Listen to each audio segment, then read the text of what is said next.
Katie, nice to have you on Extra Healthy-ish. Thank you for having me. I can't believe it's taken so long. I know. What? That's on me. I should have got you on sooner. Look, I'm going to be a regular now. I'll be sitting in this chair. You are. You can have me anytime. Now, I have to ask you, as I ask everyone who comes on the podcast, how do you stay extra healthy-ish? Right now, I've just been going back to basics. I had an injury last year, which really threw me. So now I'm looking at my sleep, my stress, my hydration, my nutrition, and my recovery. So recovery has been the biggest thing. Training is important, but for me, recovery is more important because that's where all the adaptations occur. And also, when I'm recovering better, I feel better, and I'm actually enjoying my days. I'm not sore and tired and fatigued. I'm actually energized and I'm feeling good. What injury did you have, and what do you do for recovery? I tore my labrum last year, which is really solid. And how did you do that? I slipped in the shower. It's such a geriatric the injury. simple things, like literally slipped in isn't the it? shower. I was told I tore my psoas, but then when I got the CT scan, there was a tear in my labrum, which is pretty solid. So the last year, I've really focused a lot on ice baths, sauning, stretching, mobility, myofascial release, which is like the trigger point ball, upping my bone broth to help loosen my fascia, seeing a exercise physiologist, working with like a body coach that maneuvers your body. That's not the body magician, is it? No, but I love him. He's the best. He's so good. He's I've the seen him. We've best. had on the podcast. I've had him a few times. Oh, you got him on the podcast? Yeah. He's gorgeous. Yeah, he's good. No, I see a lady called Tanya. I've got Okay. her today, actually. It's 90 minutes of just pure pain, but she puts my body back together. I like that. It's interesting how, you and Mike both can speak to this. 10 years ago, there was no focus on recovery, and now it's almost you have to give yourself permission to recover. Oh my God, 100%. But like 10 years ago, it was like, oh no, I just have to get back out there. I think it's changed a lot. There used to be I call it like the toxic fitness industry, or I used to call it the toxic fitness industry. Now I feel like it's more holistic. People understand that you have to check in with your body. Like, how are you feeling? Is this training session actually going to help me, or do I need a rest day? And I ask myself that question every day. And then I change my training schedule based on how I'm feeling that day. It's a fine line between discipline and still honouring where you're at. And also having those mental conversations with yourself. Am I good to go? Am I not? How am I feeling? Yeah. No? Yes? No? There's That's me. There's a lot going on up in here, trust me. Now, we've known each other for, perhaps a decade or more. And obviously I've known you and watched you afar for a number of years. And, have seen you grown from an athlete into someone who is very confident and comfortable in who they are today and self-assured in their sexuality. Tell us a bit about life as an athlete before we get to, coming out and your rebirth. Yeah. Yeah. Life 2.0. Yeah. Life as an athlete, it was, pretty full on. I look back at how much pressure was on me, and I actually feel kind of sorry for myself. I put myself through a lot at a young age, but I see the benefit. I see that it taught me discipline, structure, routine. I got diagnosed recently with adult ADHD, and I think that being an athlete, I started my sport at age 4. Four, yeah. Wow. Surf life saving started at 4, and gymnastics. You're a beach sprinter, right? Yeah. And having sport and having training and being coached literally from a child up until recently, it's taught me that I am capable, and that if I believe in myself and I do the work, then I will succeed. But it's also taught me that I'm a perfectionist and I'm very critical. So it's kind of counterintuitive, when your whole life is about achieving, or it's externally validating, or, it's about your body. It's hard then to flip the other side of being okay with if you get an injury and, you put on weight, or you don't have any goals anymore. It's like it is a big transition when you retire to manage your expectations and to set more realistic goals and find what lights you up again. Do you look back on that period fondly? Like, did it light you up at the time when teenage years, it's chaotic anyway. Yes. But do you look back on that time and think, yeah, that was really good? I'm mixed at the moment. I've had a lot come up recently that's reminded me of my journey being an athlete, and I still identify with being an athlete because a lot of my life is still quite structured, and I still push myself quite a bit. But I'm still trying to find. I think I need to revisit the things that I feel proud of, because my career came to an end. Like, not really by my choice. Yeah. Yeah, I burnt out physically really badly. Yeah, yeah. So I think I need to revisit that in therapy and sort of start integrating like that inner child, inner self a little bit more, bring back the athlete a little bit. Well, and perhaps remember why you were driven to do it in the first place. Like, a lot of Yeah. athletes talk about that when they get to the point where there's so much training that perhaps they're overtrained, they're so obsessed, and that they forget why they did in the first place. And that primarily is fun a lot of the time, or it's their passion.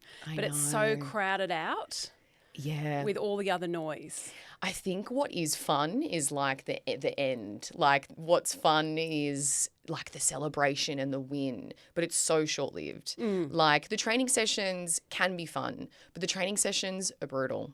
So you do have to find the joy in training. I trained for a decade in the middle of winter.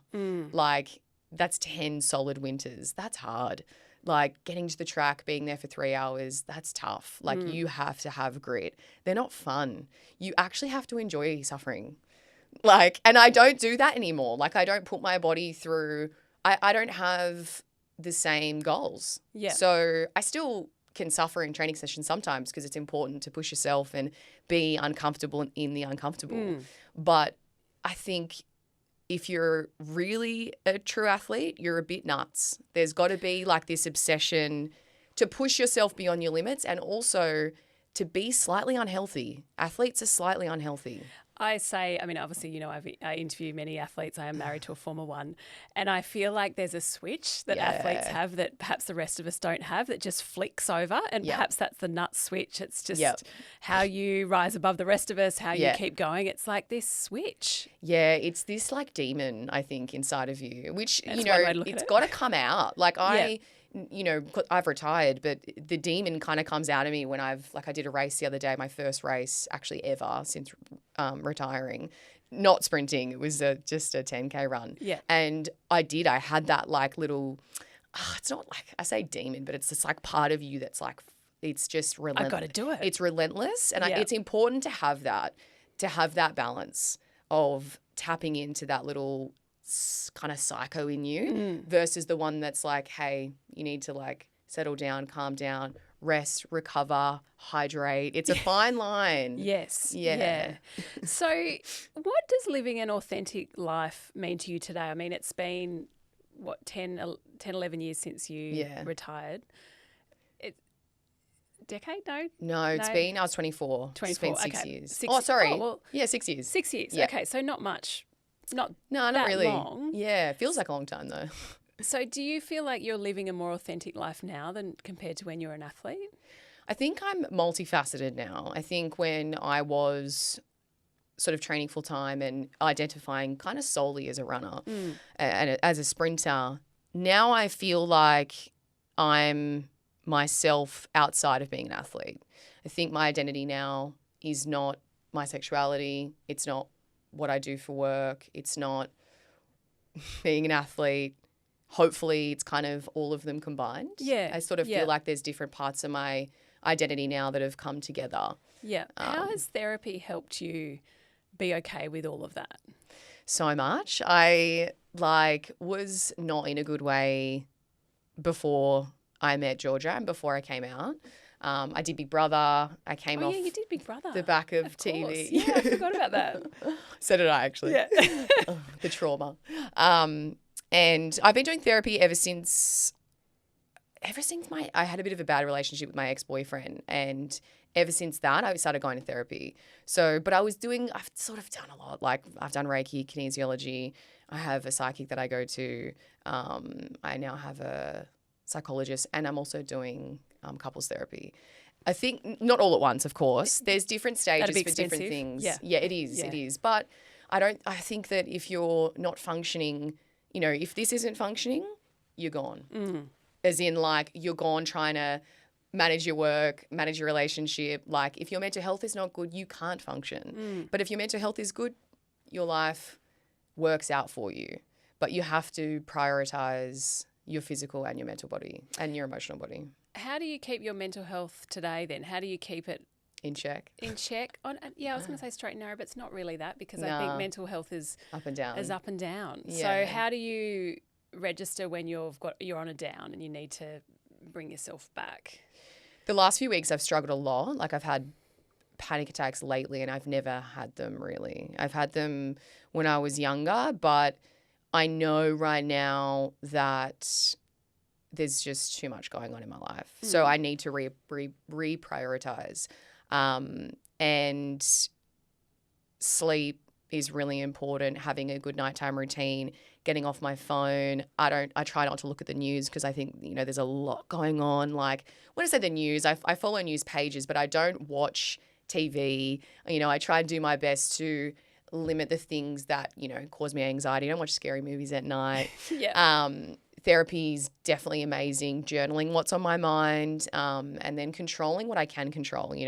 Our environment we often can't control, and even our lives we can't control, but we can control how we react and we can control our internal world. So journaling, meditating is amazing for me. Breath work, therapy, and running. Running's like the only thing that truly clears my mind, literally. And I think it's just because that's all I've known.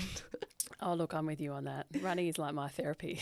Yeah. It is, isn't it? Yeah. Oh, I love it. It's like all the tabs close when I run. Yeah. Nothing bothers me. Let's just start again. Now I'm home. Yeah. Yeah. I can be having a complete breakdown often. And then I'm like, I'm going for a run. And then once I'm back, I'm like, let's go. I'm back. It's crazy how it just resets me. I'm exactly the same. Tell us about coming out, because, as 2.0, as you say, cut your hair off. Yeah. Got a girlfriend, now about to get married. Crazy. It's a whole different Katie in some ways. It is. Yeah. Thank you. It's been a journey. I think coming out in general is tough if it's something that you've hidden. And it was something that I hid for a few years. I was kind of experimenting with girls before Big Brother, and then I was kind of seeing a guy, and it was all kind of just like whatever. I was kind of like, this is whatever. And then I met Georgia, and I was like, oh my God, this is like a thing now. Because I just didn't really think much of it. I didn't try and attach any kind of label because I didn't really feel like I was lesbian. I didn't really resonate with bisexual. I was just kind of like, I'm just me, whatever. Yeah. So then when I met Georgia, I realized very quickly, I'm like, oh my God, I had such strong feelings for her. I'm like, wow, I'm gonna have to address this thing that I've been like kind of ignoring. So it was tough speaking to my mum, coming out to my mum. I kind of did it really casually. Like I went to her house for dinner, my mum and dad's house for dinner, and she asked me if I was dating anyone, which she always does. And I just said, yeah, I'm dating a girl. And I just tried to keep it super casual because in my head, that's how it should be. Why does it have to be this whole coming out and like I'm dating someone new and it's a girl. Like if I would say that if it was a guy. And I had been talking to her about guys that I had dated in the past. So for me, I kind of see it like that. It's like, yeah, I'm dating someone. Actually, we had a sexologist on here, it was last week, and she talked about it being a spectrum. Like we all sit on the spectrum. It is a spectrum. Like 0 to 7. And you might, and sometimes you might just be 0 to 3, like not just heterosexual. 100%. And other times you might go up to 6, and then you might, and if we look at it that way, then we can be more accepting of it. If we're not accepting of it, that is. I think what's really difficult now is there are so many labels and people find comfort in the labels. I think the labels are amazing. But for the minority that don't really want a label, like me, I don't really want a label. I don't want the athlete label. I don't want the vegan label when I was vegan. I don't want the, content creator label. I just want to be me. Yeah. And that's how I see the sexuality stuff as well. And my partner, Georgia, actually introduced me to that way of thinking because when I met her, I was really hung up on like, what am I? And she was like, I asked her because I was like, I had a crush on her. And I was like, are you bi? And she was like, I'm just Georgia. And I was like, oh my God, I'm just Katie. It was like the first time someone had said, it's okay to just be you. And like, because I get called everything now. You know what I mean? Like every label I get called, and it's like, whatever, you can put me in whatever box you want. I ain't going to fit, but you can put me in there if that makes you feel better. But it has been a journey. It has. And I've done, you know, the therapy around my sexuality I've been doing for 5 years. So it's not, I didn't just click my fingers, but I definitely accepted very quickly, and it all felt very natural. Yeah. What about the hair? Because you said on social media that you were worried shaving your head or cutting your hair, that you were worried you wouldn't feel feminine anymore. Yeah. It's amazing this conditioning we have around hair and feeling feminine, isn't it? It's just hair. It's just hair. It's just the hair. Patriarchal conditioning in my eyes. But talk to us about this. I think, you know, I'm a tomboy at heart in general. And I think through therapy, I've realized that I'm integrating, you know, my inner child and this tomboy that I've always been. I've just come back to her, which feels really good. I feel like, you know, shaving my head and obviously coming out, I'm just returning back to who I feel like I truly am.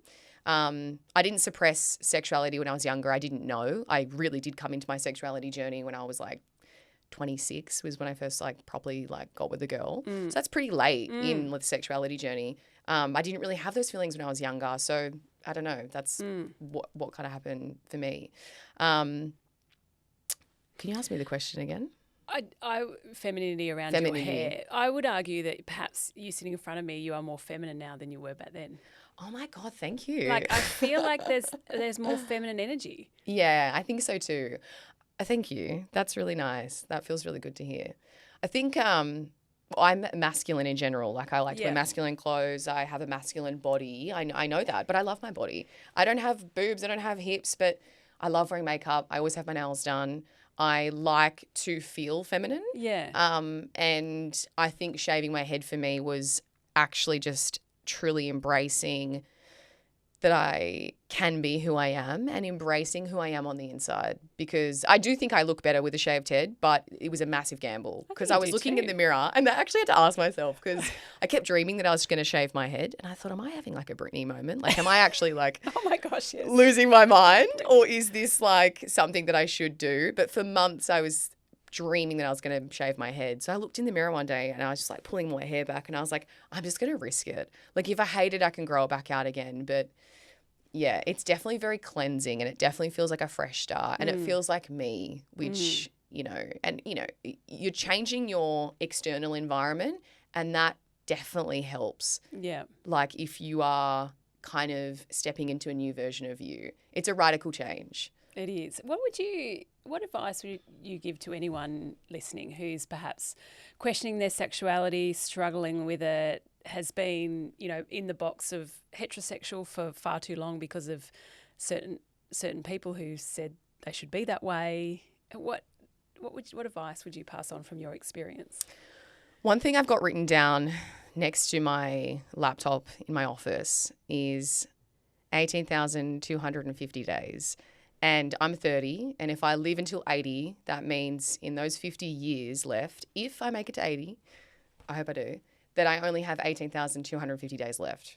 And I did that when I turned 30, and I've let go of a lot. Shaving the head was also like a cleansing thing.